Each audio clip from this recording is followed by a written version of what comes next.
여러분 가지신 그 교환의 117쪽입니다. 117쪽.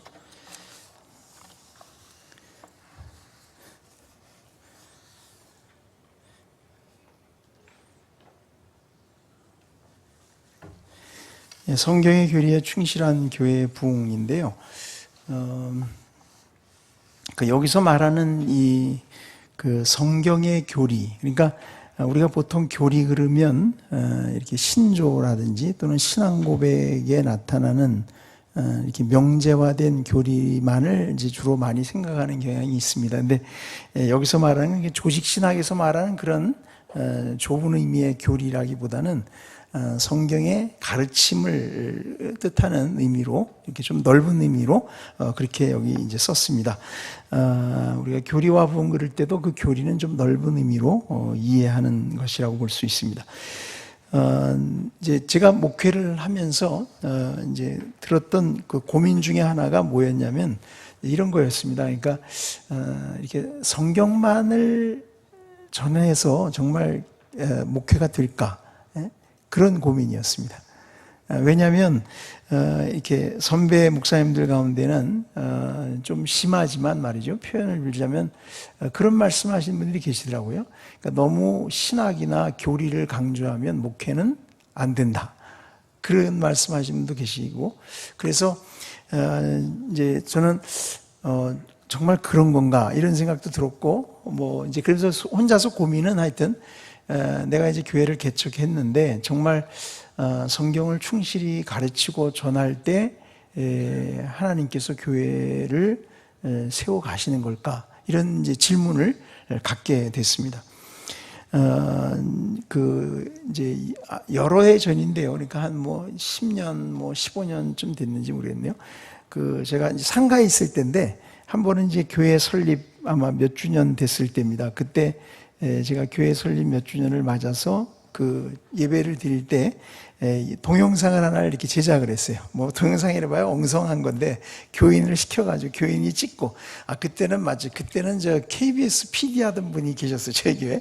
지금은 이제 멀리 이사 가서 딴 교회 갔지만, 근데 그분한테 좀 부탁을 해서 동영상을 좀 찍자. 그래가지고 이제 동영상 하나 이렇게 찍었습니다. 그런데 그 동영상에 무슨 내용을 담았는가 하면 제가 교인들한테 그랬습니다. 저는 우리 교회가 성경의 가르침에 충실해도 교회가 성장할 수 있다는 걸 좀 보여주면 좋겠습니다. 그런 뜻의 내용을 이제 동영상으로 담아서 이렇게 보여줬던 기억이 있습니다. 그런 적이. 사실은 그게 저희 고민이었습니다. 그게 고민이었는데, 이렇게 지나오면서 또 이제 여러 가지 책들을 보고 얘기를 들으면서 이제 성경의 교리에 충실할 때 교회 성장이라는 게 불가능한 건 아니구나, 그런 생각을 하게 됐습니다. 제가 이제 정확한 얘기를 조금 이제 뒤에 가서 해야 되는데, 하여튼 그런 생각을 하게 됐고, 그 내용을 이제 오늘 제가 강의로 여러분에게 좀 말씀을 드리려고 그러는 것입니다. 첫 번째, 거기 보시면 교리에 대한 오해입니다. 교리에 대한 오해. 보통 교리 그러면 교리는 복잡하고 따분한 거다. 교리는 사람들을 자꾸 이렇게 분리시킨다. 교리 가지고 자꾸 이렇게 편을 가르고 나누고 이렇게 되니까요. 결국 교리라는 것은 교회 성장에는 별로 도움이 안 된다, 이런 생각들을 의외로 많이 하시더라고요. 의외로. 그러니까 교리는 교리고 교회 성장은 또 그것을 위해서 우리가 뭐 테크닉도 좀 배우고 프로그램도 좀 도입을 해오고 뭐 여러 가지 하여튼 그렇게 해야 된다고 생각을 하시는 경향이 있는 것 같습니다. 그러나 사실 그렇지는 않습니다. 우리가 이제 조금 생각을 해보면 그런 것들을 우리가 좀 정리할 수가 있는데요. 거기 도로시 세이어즈라고 이 영국의 여류 극작가입니다. 여류 극작가인데 이 1947년이니까 이제 그때 당시에 영국 사회, 영국 교회가 이렇게 교리에 대해서 오해하고 있었던 것을 보여주는 그런 이제 이야기인데, 이렇게 말을 합니다. 최근에 와서 공식적인 기독교가 상당히 나쁜 평판을 받고 있다. 설교자가 교리를 너무 강조해서 교회가 텅 비게 되었다는 소리를 쉴 새 없이 듣곤 한다. 교리에다 지겨운 도그마, 교리죠. 지겨운 교리라는 별명까지 붙이면서 말이다. 그런데 사실은 그 정반대다. 오히려 도그마를 무시하기 때문에 지겨움이 생기는 것이다. 기독교 신앙이야말로 역사상 인간의 상상력을 가장 크게 뒤흔든 흥미진진한 드라마다. 그리고 그 도그마가 바로 그 드라마다. 굉장히 유명한 말입니다. 그 도그마가 바로 그 드라마다. 그러니까 도그마는 교리라는 건 지겨운 게 아니다. 이건 오히려 흥미진진한 거다. 이거야말로 인간의 상상력을 뒤흔드는 아주 흥미진진한 드라마다. 여러분 그렇지 않습니까? 하나님의 아들이 이 땅에 오셔서 고난을 받으시고 죽으시고 사흘 만에 부활하시고 하늘로 올라가시고 성령을 보내주시고 그럼 이런 스토리들이 어디 있습니까? 이런 스토리들이 이건 너무 놀라운 이야기죠, 사실은요.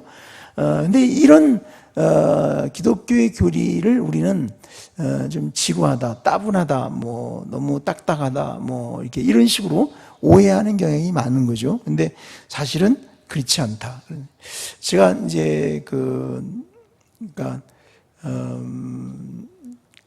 어느 교회 이제 부목사로 있을 때니까요. 하여튼 그때인데 한 번은 이제 제가 치과의사여서 제 이제 치과의료 선교대라는 게 있습니다. 2년마다 한 번씩 하는데 제가 그때 그 치과대학 학생들 이제 그 치과의료 선교대에 온 학생들 중에서 참여한 사람들 중에서 치과대학 학생들을 모아놓고 강의를 좀 해달라 그래서 강의를 하러 갔어요. 근데 제가 그때 한번 물어봤어요, 학생들한테.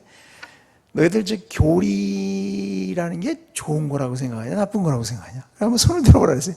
그랬더니 대부분이 다 교리란 나쁜 것이다. 거기 손을 들더라고요. 그래서 내가 이렇게 생각하는구나. 그래서 그걸 알았습니다. 근데 아마 교인들도 많이 그럴 거예요. 교리 그러면 너무 교리가 하지 말. 요즘에 이렇게 기사라는 것도 보면 예를 들어서 이렇게 교단 총회장님 같은 분들 가운데도 이렇게 인터뷰 기사 나는 거 보면 교리를 이렇게 뭔가 폄하하는 얘기들을 쉽게 하세요. 그러니까 교리가 아니라는 거죠. 자꾸 지금 교리 얘기할 게 아니고 다른 걸 얘기해야 된다는 식이죠. 이런 얘기들을 많이 하시는데 사실은 그건 교리가 무엇인지를 잘 몰라서 하는 얘기라고 생각이 듭니다. 존 메가더 목사님이 하신 얘기도 있습니다. 100년 전 모더니스트들처럼 이용자에게 친절한 운동에 속한 교회들은 교리는 사람들을 분열시키며 평화가 건전한 가르침보다 더 중요하다고 결정했다. 그들은 현대인에게 호소력을 갖기 원하여 메시지를 우호적이고 유쾌하고 상황에 적합한 대화로 만들려고 노력을 한다. 그러니까 교리는 사람들을 자꾸 이렇게 분열시킨다. 편을 가른다. 이런 거죠. 그렇죠? 그런 얘기죠. 그러니까 사람들이 교리에 대해서 하여튼 이렇게 부정적인 생각을 자꾸 가지고 있는데 우리가 이제 이거를 좀 바꿔 가야 됩니다. 교인들한테 성경의 내용 자체가 교리적이다 이 말입니다. 성경 자체가 교리적입니다. 읽어보면 성경이 다 교리적입니다. 근데 우리가 이거를 부인하기 시작하면 그러면 성경이 가르칠 게 다 없어집니다. 그렇게 돼버리고 말죠. 하여튼 그 점을 좀 기억했으면 좋겠고, 그래서 결국 교리에 대해서 이렇게 오해를 갖고 있기 때문에 사람들은 교리를 중요하게 생각을 안 하는 거죠. 그러니까 성경에서 무엇을 말하고 있고 무엇을 가르치고 있느냐, 이거에 대해서 신경을 별로 안 쓰는 거죠. 그리고 다른 뭔가 이렇게 효과적인 그런 방법들을 자꾸 이제 동원하게 되는데, 오늘날 교회 상태를 돌아보면 사실은 오늘날 교회의 아주 대표적인 그런 상황을 우리가 요약하자면 교리적인 무관심이라고 할 수 있습니다. 여러분 한번 이렇게 예를 들어서 텔레비전이라든지 방송이라든지 무슨 잡지라든지 이렇게 설교문들을 한번 읽어보시면 그 설교문들이 정말 성경의 내용을 충실하게 담고 있느냐, 안 그런 게 훨씬 많습니다. 들어보면 제가 한번 저희 교인 신방을 갔더니 그분이 그러시는 거예요. 자기가 이렇게 텔레비전, 그 기독교 텔레비전을 보는데 자기가 거기 나오는 목사님들 설교를 들어보면은 이건 설교 같지 않다는 거야. 이건 자기가 봐도 그렇지, 이게 설교인가 하는 생각이 든다고 그러더라고요. 그러니까 이렇게 세상 돌아가는 얘기도 하고 또 어떤 사람은 막 코미디 하듯이 하고 이런다고 그러면서 막 그분이 이제 그런 식으로 얘기하는 걸 들었는데, 사실은 우리가 한번 생각을 해봐야 됩니다. 우리 설교는 과연 성경의 이 가르침을 충실하게 담아내려고 하고 있느냐, 이런 점이죠. 마틴 로이 존스 목사가 1960년에 이제 스코틀랜드 종교개혁 400주년 기념 강연에서 한 얘기인데요. 이런 얘기를 했습니다. 우리는 종교개혁 이전의 상태로 돌아가고 있습니다. 교회의 권위는 어떠합니까? 교회 안에서 교리의 상태는 또 어떠합니까? 종교개혁 이전에 나타난 큰 혼란, 곧 교리적 혼란과 무관심이야말로 요즘 교회의 가장 큰 특징이 아닙니까? 의식과 예식은 갈수록 늘어나는데 말씀 선포는 갈수록 줄어들고 있습니다. 종교개혁 이전의 상태로 되돌아가려는 경향이 뚜렷이 나타납니다. 설교 시간이 점점 짧아지고 있습니다. 참된 교리에 대한 무관심과 권위의 상실, 그로 인한 결과들이 교인의 숫자에까지 영향을 주고 있습니다. 이분이 이렇게 봤어요. 오히려 이것이 교인 숫자에도 영향을 준다. 실제로 로이드 존스는 성경의 가르침에 충실하려고 그렇게 했고, 그런 강해 설교를 계속했고, 그 교회는 성장을 했잖아요. 그렇죠? 그 당시에 성장을 했거든요. 그래서 이제 이런 얘기를 이제 하고 있는 것입니다. 제가 지난 겨울에 영국 가서 이 교회를 이제 방문했는데, 제가 가서 이렇게 보니까 이제 로이 존스가 아마 1967년인가요? 은퇴한 게. 하여간 그때 이제 목회를 할 때 그만두셨을 텐데, 근데 이제 벌써 세월이 많이 흘렀죠, 사실은. 그래서 아까도 우리 박한철 목사님하고 말씀해 보니까, 박한철 목사님 영국에서 공부하실 때는 이제 로이 존스 후임자인 R.T. 캔달이 있을 때고, 그리고 그 후임자가 또 왔고, 지금 있는 분은 또 그 다음 후임자인 것 같더라고요. 제가 보니까 젊은 분이던데, 하여튼 그렇게 돼 있습니다. 근데 제가 거기서 이제 이렇게 예배를 드리면서 드는 여러 가지 생각이 많은데, 이제 예를 들면 하여튼 정말 뭐라 그럴까, 하여튼 그 로이 존스가 설교했던 그 설교 강대상은 사실은 지금은 설교단으로 안 쓰고, 거기는 찬양팀이 서요. 연주하는 음악, 악기 연주. 거기서 이렇게 뭐 신디 같은 거 치고, 드럼이 올려져 있던가? 드럼 올려져 있고, 그 다음에 트럼펫 같은 거 부는 사람 올라가고, 뭐 이런 식이에요. 설교자는 그 아랫단에서 이렇게 하더라고요. 아랫단에서. 그러니까 그건 상징적이지만 벌써 설교 자체의 위치가 그만큼 내려가 있어요. 내려가 있어요. 실제로 설교를 이렇게 들어보면서 제가 받는 느낌이 뭐냐면, 야, 로이 존스가 언제 그만뒀다고 벌써 이 교회가 이렇게 됐나?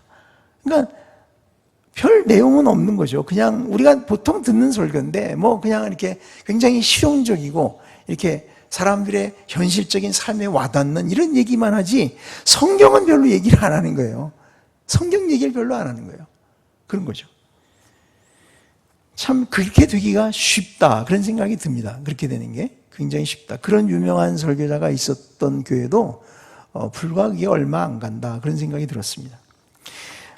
존 파이퍼는 1998년에 이런 얘기를 했습니다. 이 미국 교회 현실을 보여주는 건데요. 우리는 실용적입니다. 우리는 쉬운 해결책을 요구합니다. 우리는 측정할 수 있는 양으로 성공을 정의합니다. 그러니까 이렇게 뭐 교인 숫자, 교회 크기 뭐 이런 거죠. 헌금이 얼마나 나오냐 뭐 이런 건데, 그게 아니라 이 말입니다. 우리는 교리적인 정확함을 참아내지 못합니다. 실용주의적 바이러스에 감염된 우리 목회자들도 교리에 대한 우리의 무관심을 주로 청중들이 교리적인 정확함을 요구하지 않는다는 핑계로 돌려버리려는 경향을 가지고 있습니다. 그러니까 청중들이 그런 거 좋아하지 않으니까 거기 맞추지 않는다는 거죠. 이게 아까 말씀하신 그 신설교학, 소위 말하는 그 신설교죠. 들리는 설교가 돼야 된다는 건데, 사실은 이제 그러다 보니까 성경의 가르침을 다 놓쳐버리는 거죠. 이렇게 되는 거죠. 교리 공부하는 일은 스트레스 받는 일이라고 생각한다, 목회자들이. 사실 이렇게까지 갔다 이 말입니다. 참 안타까운 일이죠. 근데 여러분 이제 보세요.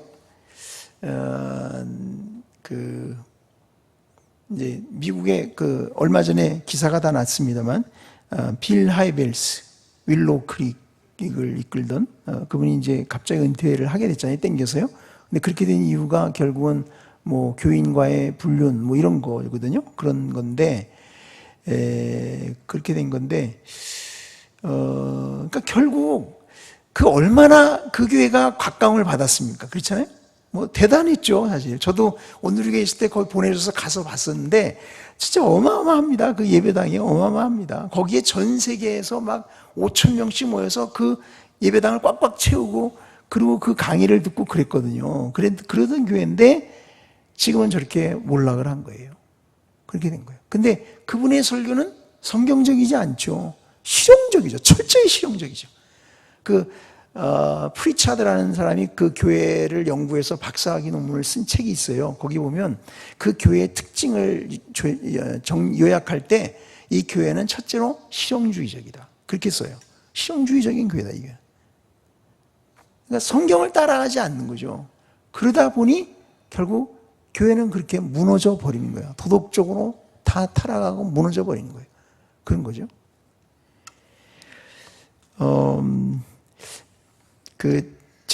저희 신학교 동기 한 분이 저하고 비슷한 때 개척을 했는데, 그분이 제가 한 번은 그 교회를 갔더니 그러더라고요. 자기가 요즘에 어떤 목사님의 설교에 자기가 빠졌다. 굉장히 자기가 도전도 받고 은혜가 된다는 거예요. 뭐 여러분 다 아시는 목사님이에요, 사실은. 근데 그러시더라고요. 그래서 저도 이제 그분이 그런 분인가? 그래서 한번 책을 봤어요. 그 책을 봤더니 그분이 주장하는 내용이 이렇게 돼 있더라고요. 설교는 들리는 설교가 돼야 된다. 그렇게 썼어요. 근데 그분도 결국은 도덕적인 문제로 그 교회를 사임해야만 됐어요.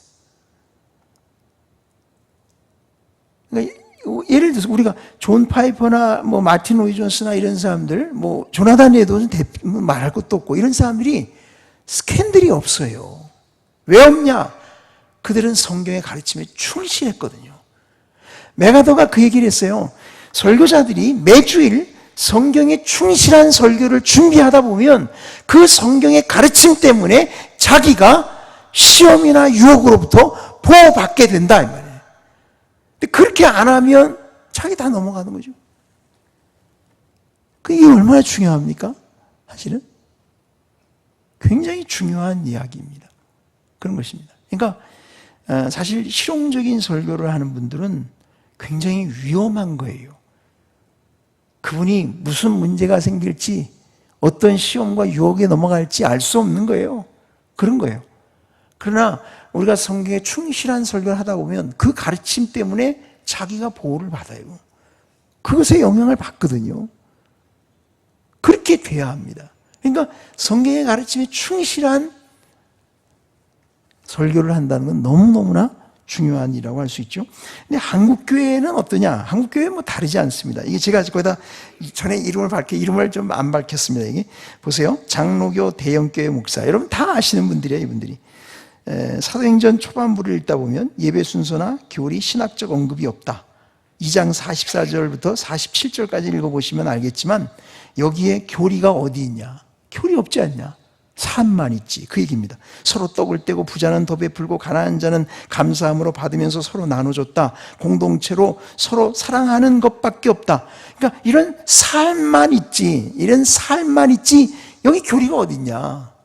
근데 우리 자꾸 왜 뭐 교리 그러냐 이거죠. 이 말이 맞는 말도 아니죠, 물론. 왜냐하면 사도행전 바로 앞이고 2장 42절에 뭐가 나오죠? 저희가 사도의 가르침을 받아. 그렇게 시작하잖아요. 그게 뭐예요? 교리잖아요. 사도의 가르침을 받았으니까 이들이 이런 삶을 살게 되는 거 아닙니까?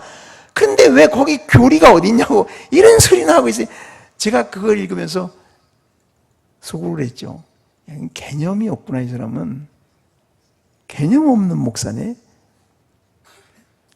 교인이 몇만 명이 되면 뭐합니까? 개념이 없어요. 여러분, 옛날 자유주의의 모토가 뭐냐면 기독교는 교리가 아닌 삶이다. 이게 자유주의 모토입니다. 그러니까 오늘날 우리 목사님들이 자유주의자예요. 그렇게 보면 결국. 교리가 어디 있나? 여기 삶만 있는데 이런 삶을 본받아야지 우리가. 자유주의야, 자유주의. 성경을 그렇게 비상적으로 보는 거죠, 그냥. 그렇게 된 거죠. 감리교회 대형교회 목사입니다. 이분도 뭐 유명한 사람이죠. 지금 잘 나가는 사람인데 거기도 이렇게 돼 있어요. 그분이 한 말, 한국교회는 예수를 왕으로 모시고 친밀하게 교제하는 부분을 소홀히 다뤘다. 예수와 이렇게 친밀한 교제, 이게 중요하다는 거죠. 대신 교리를 가르쳤다. 교리는 중요하다. 그러나 교리를 받아들이면 구원받은 사람이 되고 하나님의 자녀라는 식의 풍토가 주류를 이뤘다. 내면의 주님을 바라보는 훈련이 안 되니까 문제가 터졌다. 주님과 친밀함이 없으면 불법을 행할 수 있다. 무슨 얘기냐면 예수님과 친밀하게 교제하는, 주님을 바라보는 훈련, 주님과의 친밀함, 이런 게 중요하다는 거예요. 교리가 중요한 게 아니고 사실은. 그러니까 이게 안 되니까 삶이 무너진다는 거 아닙니까? 문제가 터지고 뭐 불법을 행한다고 이렇게 보는 거거든요. 무슨 얘기냐면 이 사람은 은연중에 교리하고 삶은 별개다. 이 사람은 삶이 이렇게 망가진 것은 교리 때문이 아니고 사실은 주님과의 친밀함이 없어서라는 거죠. 말도 안 되는 소리예요, 사실은요. 주님과의 친밀함이라는 것 자체가 굉장히 애매모호한 얘기지만 말이죠.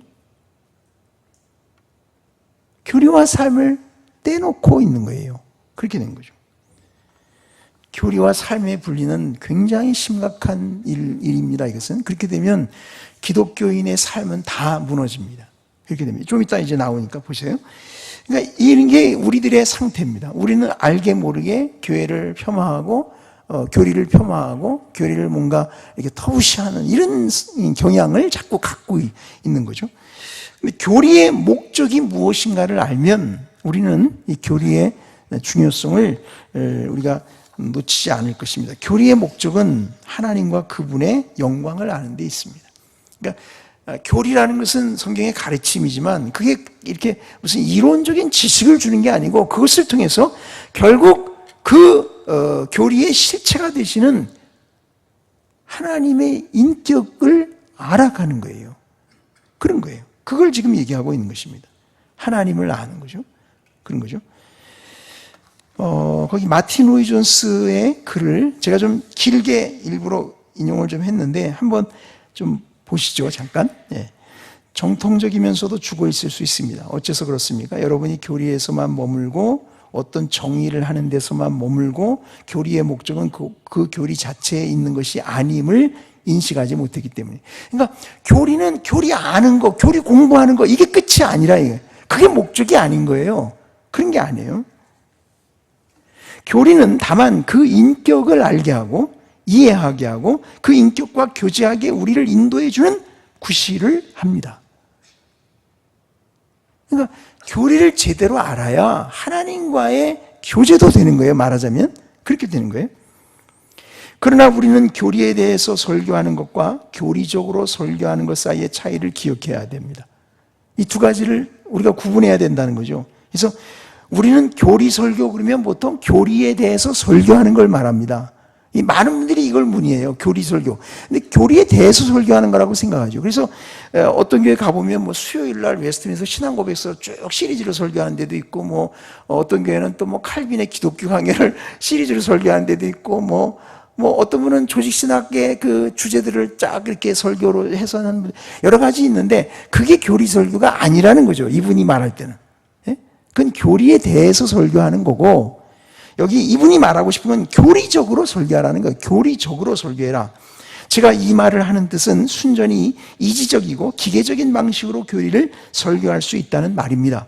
교리부터 출발하여 교리를 강의하고 교리로 끝내버리는 교리에 대해서만 설교하고 맙니다. 이렇게 하면 안 된다 이거예요. 그것은 설교의 임무가 아닙니다. 설교의 임무란 하나님, 주 예수 그리스도, 성령과 그 삼위각위가 우리의 구원에 있어서 역사하시는 일에 대해서 교리적으로 설교하는 일입니다. 그런 것입니다. 이제 좀 더 보겠습니다. 성경의 교리는 연구 주제가 아닙니다. 이거 공부하는 게 목적이 아니라 이거죠. 카톨릭 신자들 교리 공부하러 간다 그러잖아요.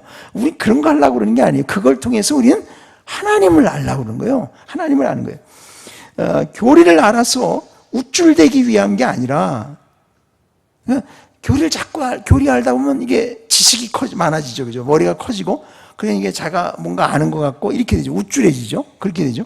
근데 그게 아니라 이 말입니다.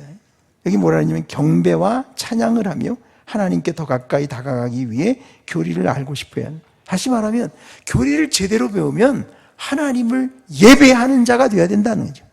그죠? 그런 뜻이죠. 그분을 아는 거기 때문에. 왜냐하면 우리는 놀라운 하나님의 영광을 과거에 알았던 것보다 더 온전하게 알게 될 것이기 때문입니다. 그 다음 단락을 보세요. 비판을 무릅쓰고 한 걸음 더 나아가 말한다면 저는 교리 설교도 대체로 믿지 않는 편입니다. 로이 존스가 그랬습니다. 이게 제가 그러면은 뭐 사람들이 막 야단칠 것 같은데 하여튼 이분이 이렇게 얘기를 했어요. 근데 교리 설교도 대체로 믿지 않는다. 제가 몹시 존경하는 분들 중에도 정기적으로 교리 설교를 하는 이들이 있습니다. 그럼에도 제가 이것을 현명한 처사라고 생각지 않는 주된 이유는 교리 설교가 진리를 이론적인 태도로 대하거나 지나치게 지적인 태도로 대하게 만드는 경향이 있기 때문입니다. 그렇다고 사람들에게 교리를 가르치지 말라는 말은 아닙니다. 저도 교리를 가르쳐야 한다고 생각합니다. 그러나 교리 교육은 다른 시간에 다른 방법으로 해야 한다는 것이 저의 입장입니다. 저는 교리 교육을 가르침의 항목에 두고 연속 강의를 통해 시행하곤 했습니다. 금요일 날 왜 이렇게 교리 강의를 했죠. 그래서 그 교리 강좌 시리즈 책도 나오고 그랬잖아요. 그렇게 했습니다. 그러나 제가 볼 때는 사람들 스스로 교리서를 읽고 연구하며 소모임에서, 소그룹에서 토론하고 고찰하게 하는 것이 더 좋은 듯 합니다. 그러니까 설교 때 교리 문답서나 무슨 신앙고백서나 무슨 뭐 이런 교리적인 내용 갖고 직접 공부 이런 거 하기보다는 그거는 소그룹 모임에서 하든지 혼자서 책을 읽게 하든지 그런 게 더 좋겠다 이런 뜻입니다. 그런 뜻입니다. 설교는 교리적으로 해라. 교리적. 그게 이제 무슨 얘기냐? 조금만 더 보겠습니다. 이미 말했듯이 제가 이 모든 이야기를 하는 이유는 설교 메시지는 언제나 성경에서 직접 나와야지 아무리 훌륭한 인간이라도 인간이 만든 공식에서 나오면 안 되기 때문입니다. 그러니까 뭐 신앙고백서라든지 이런 게 다 뭐예요? 어쨌건 그 시대의 상황에서 필요해서 만들어진 인간들이 만든 공식 문서 아닙니까? 말하는 얘기죠. 그런 거죠. 그러니까 아무리 그것이 좋은 거라고 하더라도 그것이 성경을 대신할 수는 없다 이 말이죠. 그런 얘기죠. 결국 교리는 인간이 특정한 역사적 상황 속에서 다른 가르침이나 사고방식에 대항하여 일정한 내용을 강조하기 위해 만든 것이기 때문에 아무리 잘 만들었다 해도 불완전하기 쉽고 특정 부분을 강조하느라 다른 부분들은 간과했을 가능성이 큽니다. 그러나 교리 설교를 반대하는 최종적인 근거는 제가 말한 방식으로 성경을 토대 삼아 설교해도 교리 설교를 할 때와 동일한 목적을 달성할 수 있다는 데 있습니다. 교리는 결국 성경에서 나오기 때문입니다. 그러니까 이분은 성경 본문을 가지고 설교를 하되 그 성경의 본문에서 다루고 있는 그 교리적인 내용이 있으면 그건 그 설교 중에 설명해 주면 된다는 거예요. 그래서 그렇게 교리적으로 설교를 해야지 그냥 교리를 하나 갖다 놓고 그 교리에서 오늘 공부한다 이런 식으로 교리에 대해서 설교하는 것은 아니다라고 이분은 분명히 말하고 있습니다. 저는 이거 참고를 해야 된다고 생각합니다. 그렇게 해야 된다고 생각합니다. 그러니까 왜냐하면 이렇게 교리에 대해서 설교하면 아무리 그것이 좋은 것 같아도 여기서 말한 대로입니다. 사람들은 우선 이렇게 머리로만 자꾸 배우게 됩니다. 머리로만 지식으로 대하는 경향이 많아집니다. 뿐만 아니라 교리에 대해서 부정적이 될 수도 있습니다. 지루하죠. 사실은 좀 지루하죠. 잘못하면 지루하기 십상입니다. 따분하고 그렇게 되죠. 그렇죠. 하여튼 그런 부분들을 좀 생각을 할 필요가 있습니다. 두 번째 존 파이퍼. 존 파이퍼 이렇게 말을 했습니다. 교리가 보이면 영광이 보존된다. 이게 무슨 뜻인가를 그 아래 이제 설명했는데요. 지성은 하나님의 완전하심에 대한 진리의 이해에 대응됩니다. 지성입니다. 지성. 그 다음에 아까 우리 박한철 목사님 말하는데 빛입니다. 빛 이거죠. 네, 사랑은 이건 열입니다. 그렇죠? 이거는 이제 우리의 정서와 관련된 거잖아요. 사랑은 이러한 하나님의 완전하심의 가치와 아름다움을 즐거워하는 것에 대응이 됩니다. 이게 이제 에드워즈의 영향을 받은 얘기죠. 이게 왜냐하면 조나단 에드워즈가 이렇게 말을 했습니다. 하나님은 피조물이 자신의 영광을 보게 함으로써만이 아니라 자신의 영광을 즐기도록 하심으로써 영광을 받으신다. 그러니까 우리가 하나님의 영광을 보는 것뿐만 아니라 아는 것뿐만 아니라 인식하는 것뿐만 깨닫는 것뿐만 아니라 우리가 그 하나님의 영광을 맛보고 즐김으로써 하나님의 영광을 받으신다. 그러니까 우리의 지성과 그리고 감성이 같이 가는 거예요. 그죠? 그걸 얘기했던 거거든요. 근데 파이퍼가 그 말씀에 이분이 굉장한 감동을 받았고 그분의 일생을 다 바꿔버렸는데 지금 똑같은 얘기를 하고 있는 것입니다. 이게 지금 하나님은 이해되고 기쁨의 대상이 되는, 그러니까 이해, 이건 지성 아닙니까? 기쁨의 대상이 된다. 이거는 우리의 감정이죠. 그죠? 이해되고 기쁨의 대상이 되는 두 가지에 의해서 영광을 받으십니다. 하나님은 기쁨을 이해로부터 분리시키는 복음주의자들에 의해서는 그만큼 영광을 받지 못하십니다. 또한 하나님은 이해를 기쁨으로부터 분리시키는 또 다른 복음주의자들에 의해서도 그만큼 영광을 받지 못하십니다. 바르게 알려져야 할 진리가 있습니다. 바르게 감상되어야 할 아름다움이 있습니다. 깨달아져야 할 교리가 있습니다. 그리고 맛보아져야 할 영광이 있습니다. 그러니까 계속 그 얘기예요. 아까 우리 박한철 선생님의 말씀과 똑같은 거예요. 빛과 열, 이거 두 가지가 같이 가는 거예요. 지성과 감정, 이 같이 가는 거예요. 이걸 나누면 안 된다. 나누면 안 된다. 그래서 제가 오래전에 하여튼 이제 인터넷으로 존 파이퍼 목사님을 처음에 이분의 설교를 처음 한번 본 적이 있는데, 처음 딱 보는 순간 제가 받은 인상이 뭐냐면, 그러니까 로이 존스하고는 스타일은 좀 다른데 똑같은 게 있어. 똑같은 게 있다. 그게 뭐냐면 이 지성과 감정의 결합이에요. 이 머리와 가슴의 결합이에요. 그러니까 설교가 굉장히 논리적이고 뭐 신학적이고 막 이런 내용이 막 나오지만 설교자 가슴에는 불이 있어요. 불이 있어요. 여러분 한번 들어보세요. 파이퍼의 설교를 한번 들어보시면 그분의 불이 느껴집니다. 저는 가끔 듣습니다. 왜 듣냐면 제가 가끔씩 듣는데 들을 때마다 그런 느낌을 받아요. 정신이 번쩍번쩍 납니다. 아, 이렇게 하는 거구나. 그 열정 말이에요. 이거 열정. 이분이 50대 후반인가에 아마 그 Don't Waste Your Life라고 내 인생을 헛되이 허비하지 말란가요? 그 책을 썼죠. 이제 그게 그 대학생 집회에 가서 강연한 내용이거든요. 근데 저는 그거 동영상으로서 깜짝 놀랐어요. 왜 놀랐냐면 그 시간이 굉장히 깁니다. 그 시간이. 근데 이게 지칠 줄을 몰라요. 이분이. 그 열정이 처음부터 끝까지 가더라고. 그런데 들으면서 도대체 저런 열정이 어디서부터 나오냐, 이게. 그 가슴 속에 불이 있는 거예요. 왜냐하면 여기 있는 대로입니다. 이분들은 다 이런 생각을 해요.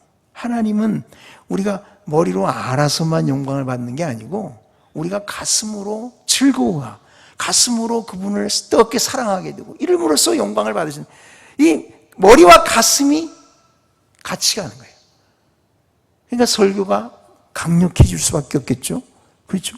그러니까 우리가 그런 점에서 하여튼 이것을 꼭 기억을 해둘 필요가 있는데, 교리의 목적은 우리로 하여금 하나님의 그 영광을 알게 하는 게 목적입니다.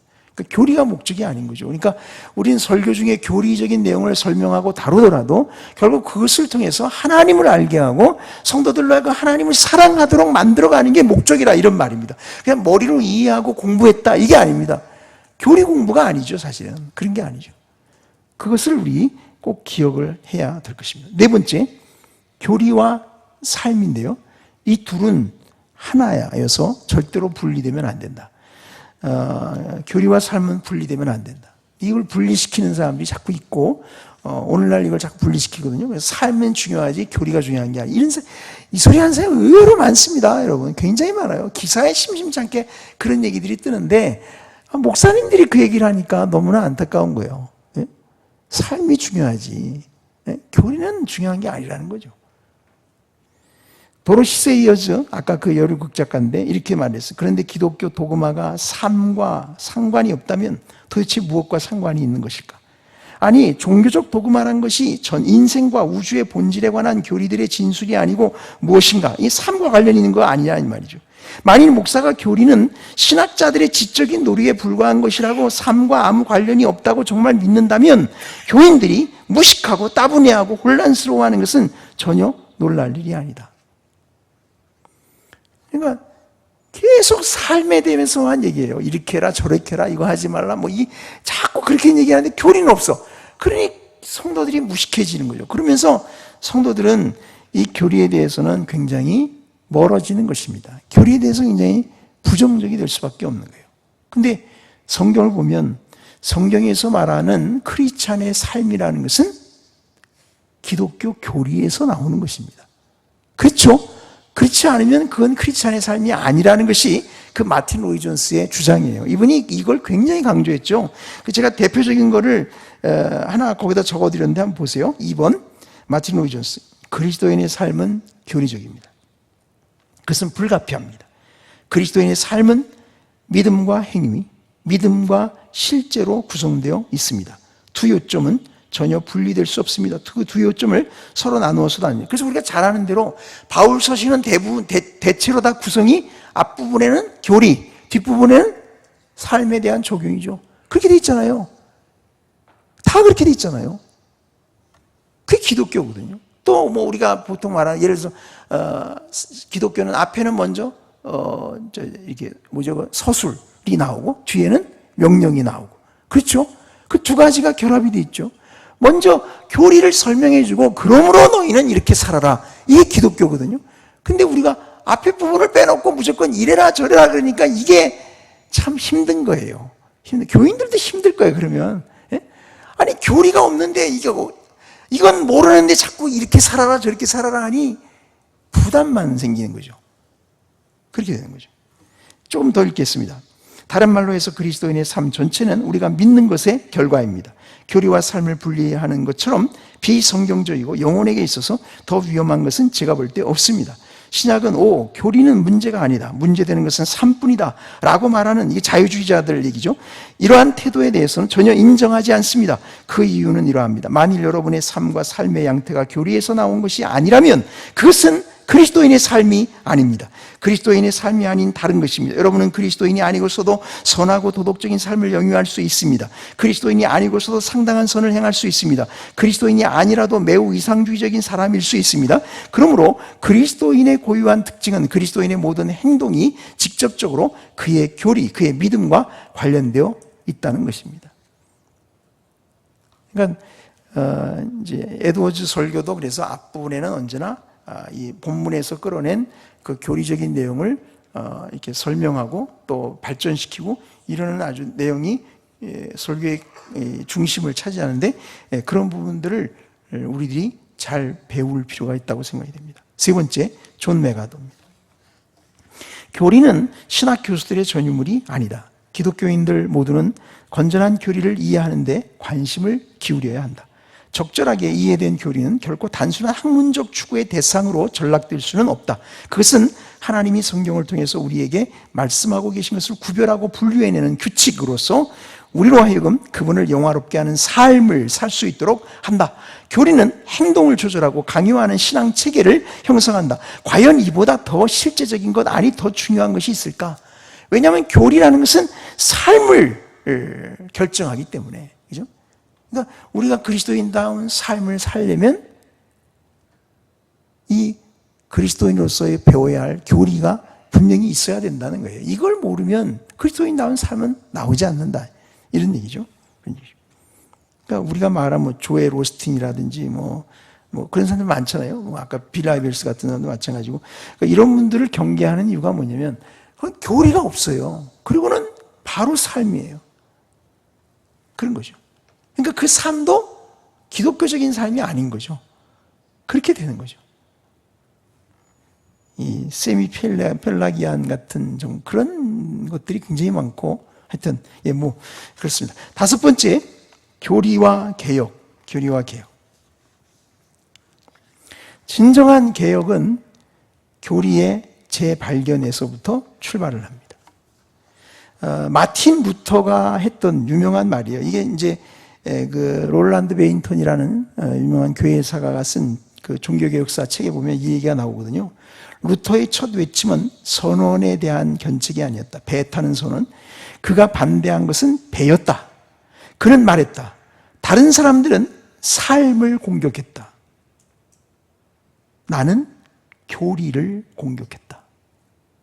중세 카톨릭 교회의 악패, 이거 삶이죠. 그게 아니라 복음의 악용으로서의 카톨릭교 자체, 교리, 이거를 나는 공격의 대상으로 삼았다. 이겁니다. 말하자면. 루터가 공격의 대상으로 삼은 그런 것입니다.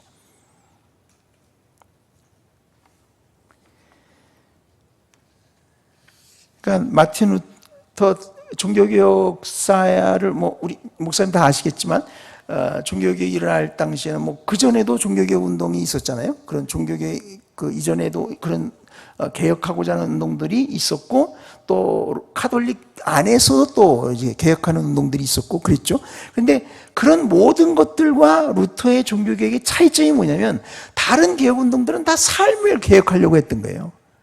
근데 루터는 교리를 개혁하려고 했던 거예요. 여러분 오늘 우리 시대 똑같습니다. 제가 아까 말씀드렸지만 많은 사람들이 교회 개혁을 부르짖습니다. 근데 제가 볼 때 대부분은 다 삶을 개혁하자고 나서는 겁니다. 그런 것입니다. 그렇게 해서는 안 바뀝니다. 안 바뀝니다. 그렇게 해서는. 교리를 제대로 세워야 됩니다. 그래야 바뀝니다. 이번에 윌리엄 윌버포스, 영국의 그 노예제도 폐지 운동을 했던 분이죠. 이분은 물론 평신도지만 이분이 이렇게 썼어요. 기독교 윤리를, 삶이죠, 이거는. 기독교 윤리를 기독교 교리와 별개의 것으로 보는 치명적인 습관은 모르는 사이에 힘을 얻었다. 그리하여 기독교 고유의 교리는 점점 더 보이지 않는 것으로 멀어졌고 예상했던 대로 도덕체계의 생명과 양분을 공급하던 것, 이게 교리입니다. 교리. 도덕체계의 생명과 양분을 공급하는 게 교리입니다. 그거를 상실하니까 도덕체계 또한 쇠퇴하고 붕괴되기 시작했다. 그러니까 교회가 교리를 놓치면 말이죠. 그러면 성도들의 삶이 다 무너지기 시작합니다. 그렇게 됩니다. 목사가 기독교의 교리를 붙들지 않으면 목사 자신이 타락합니다. 어쩔 수 없습니다. 그렇게 됩니다. 그러니까 우리가 이런 거를 이 교리와 삶의 연관성을 잘 기억할 때 진정한 개혁은 교리의 재발견에서부터 출발한다. 그러니까 우리가 뭐 다 아는 내용일 수 있고 뭐 옛날부터 말해왔던 다 그런 교리적인 내용일지라도 우리가 그런 것들을 새롭게 재발견하고 재조명할 때마다 사실은 개혁이 일어나는 거예요. 우리 삶이 바뀌고 교회가 바뀌고 바뀌어지는 것이죠. 그런 것이죠. 그러니까 우리가 이 교리를 얼마나 중요하게 여겨야 될까 그런 것을 생각해 볼 수 있습니다. 여섯 번째, 교리와 부흥입니다. 교리와 부흥입니다. 하나님은 성경의 교리에 충실한 교회의 부흥을 가능케 하신다.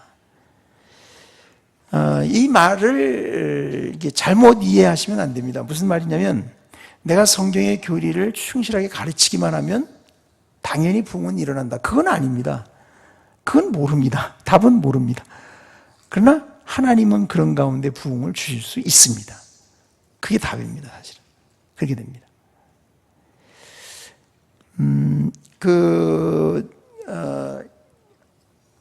강의 중에 잠깐 언급이 되긴 했는데, 조나단 에드워즈가 노댐턴 부흥이 일어날 때, 그러니까 1734, 35년 그 경에 그 부흥이 일어난 계기가 있습니다. 그때 당시에. 사실 1차 대각성 운동, 그러니까 1740년부터 시작되었던 그 대각성 운동 때는 이제 그 시발점이 된 것은 조지 필드의 설교입니다. 사실은 조지 필드가 와서 설교한 것이 시발점, 기폭제가 돼서 그것을 통해서 이제 이렇게 확대되어 막 나갔죠. 그렇게 됐는데 그 처음에 노댐턴 부흥이 있을 때는 사실은 그 중요한 계기가 됐던 것이 칭의론, Justification by Faith Alone 이라는 그 제목의 그 설교, 굉장히 길어요. 사실은 설교치고 굉장히 긴데 그 설교를 한 것이 계기가 됐어요. 책에 이렇게 나와 있어요. 그렇게 돼 있어요. 무슨 얘기냐면 칭의론이라는 게 아까 교수님도 그러셨지만 굉장히 딱딱하다고 읽어보면 굉장히 딱딱한 내용이거든요. 근데 그 교리를 설교했을 때 부흥이 일어났다니까요.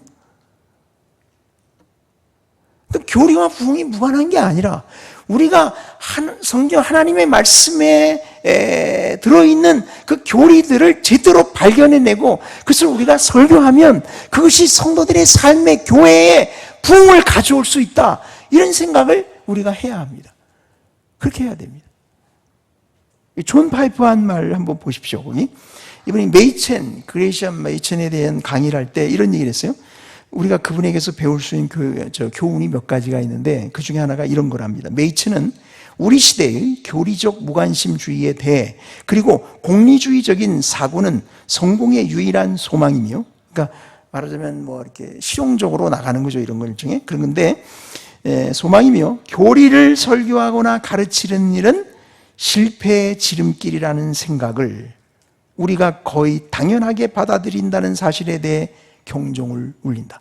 그러니까 똑같은 거예요. 우리도 그렇지, 거기도 그때도 미국도 그런 거예요. 미국에도 이렇게 생각을 하는 거예요. 교리를 설교하거나 가르치는 실패의 지름길이다. 이런 생각하는 사람들이 많다는 거예요. 그걸 당연하게 생각한다는 거죠. 그렇지 않다 이 말이에요. 우리가 메이첸의 생애를 읽어보면 그런 게 아니다. 그런 게 아니라는 것을 이분이 경종을 울린다. 이렇게 지금 얘기하고 있지 않습니까? 사실 그 파이퍼 같은 분도 우리가 주목을 하는 이유 중에 하나는 뭐 지금 이제 미국에서 일어났던 소위 말하는 이제 신칼빈주의라 그러죠. 뉴 칼빈이즘. 그 지금 젊은 세대들 가운데 많은 영향을 줬던, 요즘에 연초에 패션 컨퍼런스 같은 거 하는 거 보면요, 대학생들이 미식 축구 경기장에 모이는데 보통 한 뭐 4만 5천 막 이렇게 모입니다. 엄청나죠. 엄청납니다, 여러분. 그렇게 모입니다. 제가 몇 년 전에 하여튼 처음으로 그걸 알았어요. 그게 생중계된다는 걸 어떻게 알게 됐어요, 제가요. 그래가지고 인터넷을 딱 켜가지고 생중계 시간에 맞춰서 켜가지고 해가지고 이제 이게 인터넷으로 나는 걸 봤거든요. 제가 그거 보면서 울었어요. 제가 그걸 보면서 울었어요. 야, 이거 하나님이 일하시는구나. 미국의 그 많은 대학생들이 말이야 4만 5천 명이 모여가지고 거기서 하나님을 찬양하는데, 제가 저는 그거 보니까 막 막 울게 되더라고요. 이게 너무, 야, 하나님, 이건 하나님의 역사다. 이건 하나님의 역사다. 젊은 사람들이, 여러분 4만 5천 명이 이게 얼마나 많은 숫자입니까, 대학생이. 매년 해요, 연초에 하는데, 재밌는 거는, 이렇게 보면은, 이제, 지금도 그런지 모르겠는데, 그때는 보니까, 이제 등록을 받습니다. 등록을.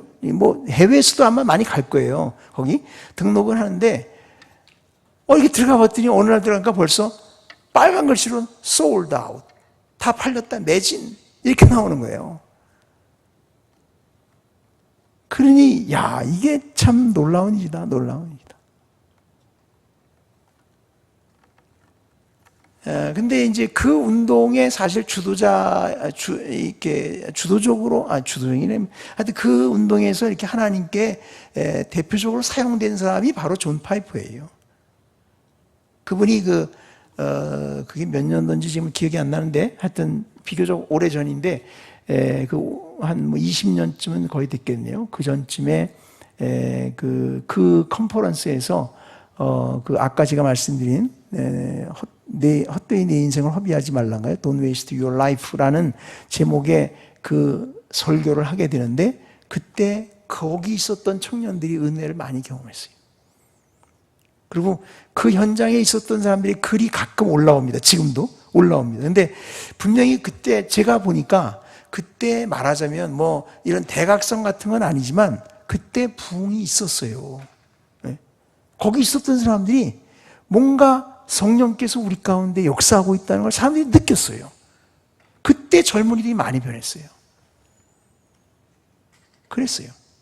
그 사람들의 영향력으로 지금도 미국에는 칼빈주의, 신칼빈주의라고 우리가 부르는데, 그 칼빈주의 쪽에서 모임들이 많이 발전되어 있고 융성하게 모입니다. 제가 2010년도에 존 파이퍼가 하는 미니스터 컨벤션 센터에서 하는데 3,800석인가 그래요. 꽉꽉 찹니다. 빈자리가 없어요. 그런데 거기 가서 이제 봤는데, 대단해요. 근데 거기만 그런 게 아니고, 지금 돌아가셨지만 RC 스프롤은 플로리다 쪽에서 그런 컨퍼런스 하죠. 존 메가더는 LA 쪽에서 하죠. 뭐 그런 것들이 이렇게 여기저기 있어요. 뭐 워싱턴에서도 하고 뭐 몇 군데 이렇게 그런 게 하거든요. 사람들이 이렇게 몰려요. 목회자들이 몰려요. 지금 메가도 같은 경우도 아마 그 셰퍼드 컨퍼런스 가보신 분 계신지 모르겠네요. 거기 저는 안 가봤는데 듣는 얘기로는 보통 한 3천 명? 그렇게 모인다고 그러죠, 목회자 3천 명이 모이면 얼마나 대단할까요, 그죠?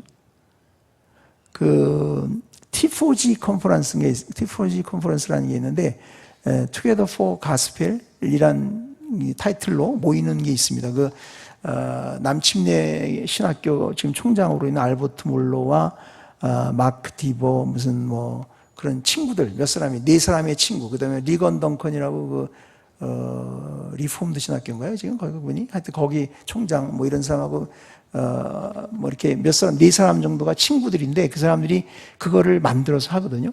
제가 4년 전에 갔나요? 4년 전에 갔었나요? 근데 우리 이상환 목사님과 같이 갔습니다. 거기를 그때 갔을 때 제가 갔던 중요한 이유 중에 하나가 이 조나단 에드워즈 컨퍼런스 하려고 제가 조나단 에드워즈 그 생가 뭐 이런데 교회 이런데 다 방문하고 박물관 좀 가서 보고 막 이런 거 했어요. 그때 그래서 근데 가보니까 아무것도 남은 게 없어요. 사실이 가보니까 남은 게 하나도 없어요. 별게 없어요. 뭐 지금 있는 예배당은 그때 있던 예배당 허물고 그 다음에 짓고 또 허물고 지금 떼어진 거예요.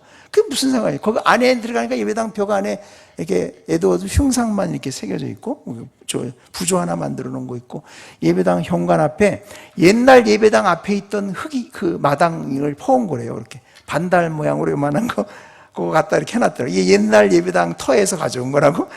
그거밖에 없어요. 생가 있는 곳 가보니까 거기는 뭐 딴 건물 있지 아무것도 없어요. 근데 남은 게 다 뭐냐면 다 글이에요. 글이에요. 그리고 이제 예일 대학교 프린스턴 대학교 그 바깥에 바로 이제 공동묘지 있는데 거기 가면 돌로 된 에드워즈 관이 있습니다. 그거밖에 없어요. 그러니까 나와 있는 게 아무것도 없어요. 그럼 볼 것도 없네 여기. 근데 제가 그때 들은 생각, 이분은 글을 남겼구나. 글을. 그래서 이렇게 영향을 많이 미쳐. 눈에 보이는 무슨 건물 하나, 무슨 뭐 쓰던 유품 하나 이런 거 별게 없어요. 뭐 조금 있긴 있지만 별거 없어요. 다 글을 남겼어요 이분이. 그렇게 그리고 이제 거기 들렀다가 이제 그 T4G 컨퍼런스를 갔거든요. 켄터키 주에 루이빌이라는데 거기가 KFC 있는 데거든요. 그 집회를 KFC 구장에서 해요. KFC 거기가 농구 구장이죠. 프로농구 구단인 것 같은데 아마 저희가 갔을 때 거기가 우승도 하고 아마 그랬던 것 같아요. 근데 어마어마하게 큽니다. 그 구장이 들어가서 보면은 완전히 이렇게 그 축구장 같은 거에다 지붕 씌워 놓은 거거든요. 그렇게 큰데요. 근데 가서 보니까 그게 거의 다 꽉 차 그냥. 나중에 와서 보니까 그때 당시에 참석한 인원이 한 7, 8천 명 된다 그러더라고요. 대부분이 목회자예요. 물론 많은 분들이 있어요. 뭐 사모님도 좀 있고 교회에서 그냥 교회 직원들도 아마 좀 소수는 있는 것 같긴 한데 어마어마합니다. 근데 그렇게 그분들이 모이게 된 이유가 있어요. 하나님이 은혜를 주신 거예요. 어쨌건 은혜를 주신 거예요. 근데 존 파이퍼는 이분이 미네아폴리스에 있는 베들레헴 침례교회에 부임해서 거기서 이제 목회를 했는데 그 목회를 하는 동안에 이 교회가 많이 부흥했어요. 사실요. 많이 부흥했습니다. 이분 하는 동안에. 저도 이 교회를 한 서너 번 가봤는데 뭐 제가 이 교회를 가려고 미국에 있는 우리 감리교 목사님이요. 그분 친구하고 같이 이제 거기 가는데 한 번은 토요일 날 그 교회를 한번 가보고 싶어가지고 그러니까 주일 전에 도착을 해야 되니까 주일 예배 드리려고 시카고에서 떠나서 몇 시간 가야 됩니다. 서너 시간은 올라가야 되거든요. 한참 저 캐나다 있는 쪽으로 올라가는데 그래서 토요일 날 도착해서 교회 마당에 주차장에 차 몰고 딱 들어가는데 교회가 딱 보이는데 드는 생각이 무슨 생각이 드냐면 이거 보려고 뭐 이까짓 거 보려고 여기 왔나 이런 생각이 드는 거예요. 그게 뭐냐면 예배당은 그렇게 크지 않다 이 말이에요. 그런 예배당은 우리나라에도 많아요. 그래요. 근데 그 교회가 그렇게 영향을 끼치는 이유는 그곳에서 가르쳤던 이런 가르침이에요. 성경에 충실한 설교, 교리적인 내용들. 그것을 통해서 많은 사람들이 변화를 받고 그랬던 거죠. 물론 그 교회도 뭐 지금 많이 부흥해서 교회가 많이 커졌는데 하여튼 뭐 우리가 교리와 부흥이 절대로 무관하지 않다는 것을 생각하셔야 합니다. 우리가 성경에 충실한 교리를 가르칠 때 하나님이 그 가운데 부흥을 주실 수 있다는 기대를 갖는 것입니다. 그런 것입니다. 반드시 그렇게 된다고 우리가 장담은 할 수 없지만 그건 그분께 달린 겁니다. 그건 이제 좀 있으면 나옵니다. 보세요. 존 메가더. 중요한 얘기입니다. 이게 사실은. 여러분, 저도 목사지만 목사님들의 가장 큰 고민은 어쨌건 어떻게 하면 이 교회를 세울 거냐, 어떻게 하면 교회를 성장시킬 거냐, 이거 아닙니까? 따지고 보면. 이거 어떻게 하는 거지? 근데 여기 답이 있어요. 이분이 이렇게 썼어요. 나는 우리 교회의 수적 영적 성장은 주권자 하나님의 뜻에 의한 것이라고 말하지 않을 수 없다. 이렇게 썼어요. 이거는 내 마음대로 되는 게 아니다. 주권자 하나님의 뜻에. 그것을 설명할 수 있는 마케팅 기법이나 현대적 방법은 없다. 우리는 그런 기술에 의존하지 않을 것이다. 우리는 인간의 공식과 프로그램과 고안으로 이루어진 성장을 원하지 않는다. 우리는 적극적인 성경적 사역에 초점을 두고 주님의 교회에 수를 더하는 일을 주님께 맡기는 것으로 만족한다. 우리가 할 일은 주님이 우리가 하도록 계획하신 것을 충실히 하는 것이다. 다시 우리는 전능하고 주권적인 하나님의 원리로 돌아간다. 우리는 교회를 세우는 일이 하나님의 일임을 잊지 말아야 한다. 우리가 할 일은 온 천하에 다니며 만민에게 복음을 전파하는 것이다. 일단 우리 자신을 교회의 설계자와 건축자로 생각하기 시작하면 하나님의 정당한 역할을 빼앗고 성공과 수의 규모와 다른 인위적 기준으로 우리의 목표를 다시 정한다. 단지 그런 철학을 기초로 세워진 교회는 잠시 번영하는 듯하나 결국 영적 실패를 당한다. 여러분, 요지가 뭐냐면 교회의 성장은 목사의 일이 아니고 하나님의 일이다. 그걸 뺏지 말라 이거예요. 교회 성장을 내가 해보겠다고 덤벼들지 말라는 뜻입니다. 이게 교회 성장은 하나님의 일이다. 그건 주님의 일이지 우리 일이 아니다. 우리 일은 우리에게 맡겨진 일을 충실히 하는 것뿐이다. 그게 답입니다. 사실은 그 이안 머레이가 이 존 메가더 전기를 썼어요. 이렇게 뭐 완성판은 아닌 것 같은데 하여튼 전기를 썼어요. 근데 그 전기에 밝힌 내용을 보니까 거기 이런 얘기가 나와요. 메가더도 초기에는 이렇게 생각하지 않았다고 돼 있어요. 거기 이렇게 밝혔어요. 그럼 어떻게 생각했냐? 메가더가 초기에는 성경적으로 설교하고 목회하면 교회는 반드시 부흥한다. 이렇게 말을 했어요. 근데 나중에 메가더가 깨달았어요. 그게 아니구나. 성경적으로 설교하고 목회하는 건 맞는데 결과는 주님께 달린 것뿐이다. 그렇게 바뀌었어요. 그러니까 여러분 고민하지 마십시오. 교회 성장은 하나님의 일입니다. 그걸 왜 내가 하려고 난리를 칩니까? 내가 할 건 내가 나한테 맡겨진 일 충실히 하면 됩니다. 교회 성장은 하나님께 달려 있습니다. 주께서 날마다 구원받는 자를 더하신다고. 성경에 그렇게 돼 있죠, 그죠? 그런 뜻이죠. 그러니까 그건 주님의 일입니다. 그러니까 그런 개념을 우리가 갖고 목회에 임할 필요가 있습니다. 중요한 것은 우리가 성경에 충실하게 설교하고 목회에 가는 거죠. 그런 거죠. 그러다 보면 하나님이 뭐 사람들을 구원받게도 하고 또 성도들이 그 안에 또 신앙이 자라가게 하시고 이러면서 교회가 세워지고 그렇게 하시는 것이죠. 그죠? 그죠? 그러니까 이거에 대해서 자꾸 쓸데없는 고민을 하면 안 됩니다. 근데 목사님이 저도 그렇게 처음에 많이 생각을 했어요. 그리고 제가 이제 부교육자실에도 뭐 담임 목사님들한테 듣기도 하고 또 담임 목사님들 따라서 이렇게 뭐 훈련도 참여해. 그러니까 마치 그런 것 같아요. 사랑의 교회 제자 훈련을 하면 교회가 부흥한다. 두 날개를 하면 뭐 교회가 부흥한다. 천만에 그렇지 않아요. 사실 안 되거든요. 안 됩니다. 아시잖아요. 예. 두 날개 한다고 교회가 다 부흥하는 게 아니죠. 그죠? 제자 훈련 한다고 다 그렇게 안 됩니다. 자기들도 그거 압니다. 제가 제자 훈련 갔을 때도 거기서 그러더라고요. 임상 훈련 하는데 제자 훈련 하는 교회 중에서 뭐 많이 잡으면 한 20% 정도가 될까? 뭐 그러더라고. 20%안 됩니다. 사실은. 20%안 돼. 그분들이 그러면서 그분 얘기도 했어요. 뭐라고 얘기했냐면 그런데 그 20% 되는 교회들도 그런 교회들은 제자훈련 안 해도 부흥할 교회들이야. 그러시더라고. 그러니까 그 목사님께 달렸다는 소리 어떤 의미에서 그렇게 얘기하더라고, 그분들은. 제 전도사 때 이렇게 들었어요, 그 얘기를. 주소 들으면서 옆에서 이렇게 듣고 있는데 그러시더라고. 그래서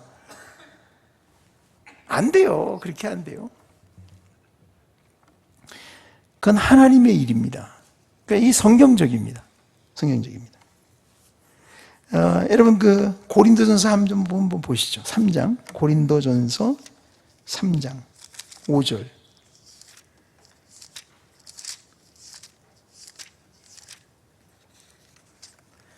고린도전서 3장 5절에서 9절까지인데 한번 읽어보시겠습니다. 시작. 그런즉 아볼로는 무엇이며 바울은 무엇이뇨? 저희는 주께서 각각 주신 대로 너희로 하여금 믿게 한 사역자들이니라. 나는 심었고 아볼로는 물을 주었으되 오직 하나님은 자라나게 하셨나니 그런즉 심는 이나 물 주는 이가 아무것도 아니로되 오직 자라나게 하시는 하나님뿐이니라. 심는 이와 물 주는 이가 일반이나 각각 자기의 일하는 대로 자기의 상을 얻으리라.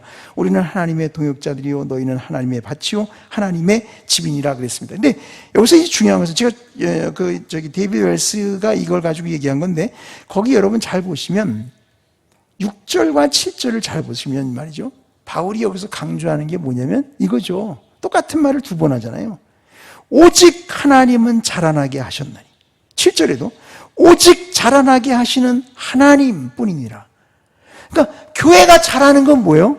그건 하나님이 하시는 거예요. 우리가 하는 게 아니에요. 하나님의 역할을 뺏지 말라고 그러잖아요. 지금 그런 얘기죠. 자, 거기 데이비드 웰스가 한 말을 한번 보시면 우리는 스스로 어떻게 생각해야 하는가? 해답은 하나님의 동역자들로 생각해야 한다는 것이다. 하나님의 동역자예요. 하나님이 하시는 거예요. 우리는 거기 그냥 동역자로 섬기는 것뿐이죠. 교회는 어떻게 생각해야 하는가?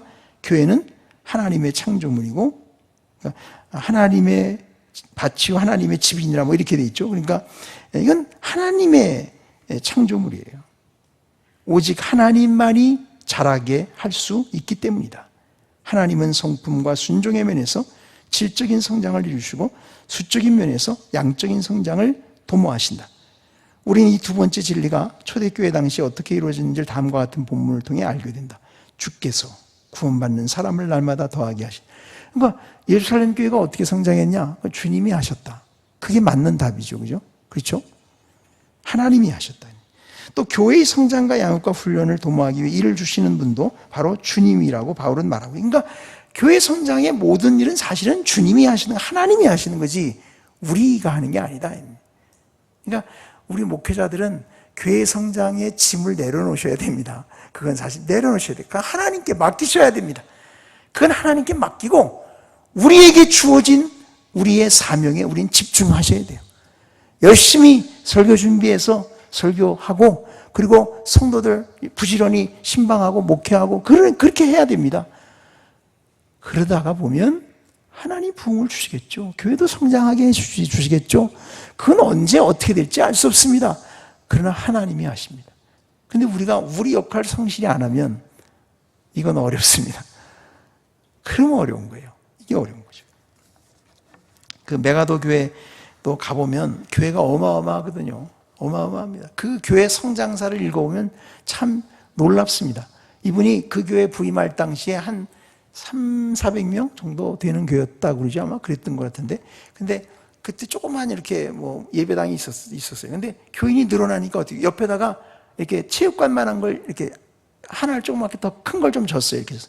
교인이 더 늘어났어요. 그러니까 그 옆에다가 둥그렇게 큰 체육관 하나에 둥그런 저는 장충체육관 같이 말이죠. 이게 큰 둥그런 이런 식으로 모양이 하여튼. 근데 그런 체육관을 하나, 아니 큰 예배당을 하나 줬죠. 따로. 그렇게 줬죠.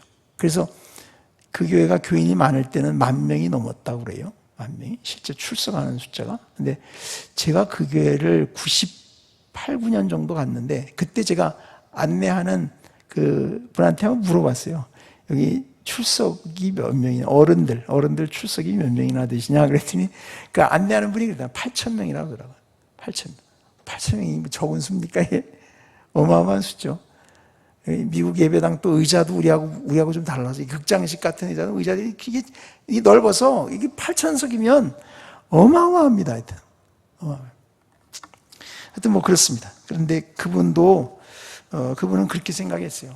그러니까 어쨌건 이분은 자기는 성경을 충실히 전하면 하나님이 결국 부흥을 가져오신다. 이런 생각을 나중에 이제 정리하게 된 것이죠. 마지막 그 마크 포웰이라는 분이 한 말입니다.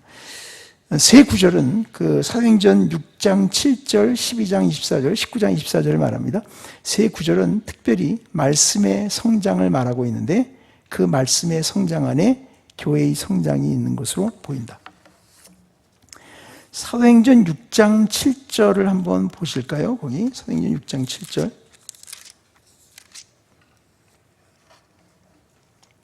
사도행전 6장 7절. 거기 보면 하나님의 말씀이 점점 왕성하여 하나님의 말씀이 점점 왕성하여 그 결과가 무엇입니까? 예루살렘에 있는 제자의 수가 더 심히 많아지고 허다한 제장의 무리도 이 도에 복종하니라. 그러니까 예루살렘 교회가 어떻게 해서 성장했느냐? 비결이 뭐예요? 하나님 말씀이 흥황하게 되는 거예요. 그렇게 되는 거죠. 여러분 그 앞에 보면 그 6장 1절부터 6절의 내용이 그거 아닙니까? 이게 이제 구제하는 것 때문에 이제 이렇게 교회 안에 좀 논란이 생겼는데 그랬을 때 사도들은 그 구제하는 일을 위해서 사람들을 택해서 세우도록 해서 그 일을 그들에게 맡기고 자기들은 그 일에 관여하지 않고 뭐만 하기로 했냐? 여기 보니 기도하는 것과 말씀 전하는 일에 전무하겠다. 하나님의 말씀에 집중하기로 했다는 거예요. 그 결과가 뭡니까? 하나님의 말씀이 점점 왕성해진 거죠. 그러니까 교회가 수적으로도 성장하는 거예요. 그렇게 되는 거예요. 다른 구절 비슷비슷합니다. 그러니까 중요한 것은 우리가 섬기는 교회 안에 성도들의 삶 속에 하나님의 말씀이 점점 흥황해지도록 그렇게 하셔야 합니다. 설교를 통해서 뭐 가르치는 걸 통해서든지 뭘 통해서든지 그렇게 자꾸 하셔야 됩니다. 신앙 수업도 읽게 하든지 하여튼 어떤 형태로든지 말이죠. 뭐 소그룹 모임을 통해서든지 간에 그렇게 하셔야 됩니다. 물론 제일 영향이 큰 것은 설교예요. 설교예요. 그럴 때 교회가 성장하게 될 것입니다. 하나님의 일이니까 거기에 대한 부담은 내려놓고 우리는 우리가 할 일 제대로 하자. 그런 것이면 그러면 하다 보면 하나님이 축복해 주시겠다. 여기까지 하겠습니다.